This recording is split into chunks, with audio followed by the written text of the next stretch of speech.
We just saw an image of him in his younger years. And when he started the company, one of the things that he says in the film is that it's a universal company, even though it is speaking from a Black experience. I was hoping that you could talk a little bit about how important that positioning of the company was in the stories that he wanted to tell through dance.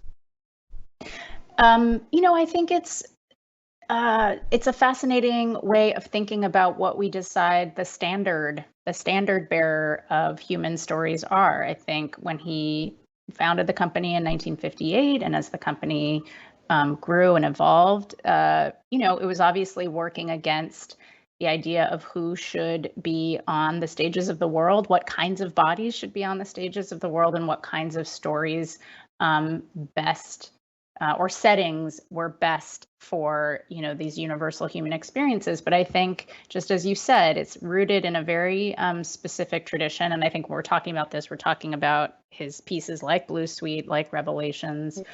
They're rooted in a very specific tradition.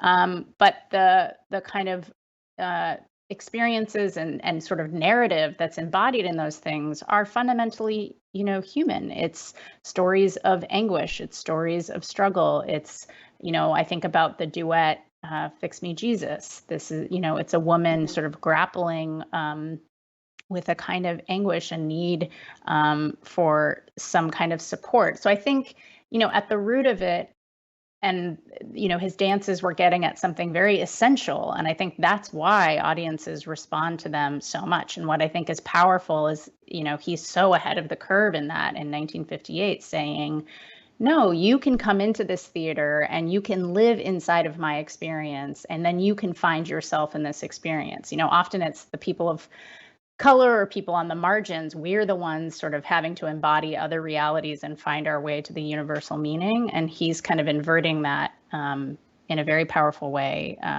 But I think that's why the dance works remain so beloved.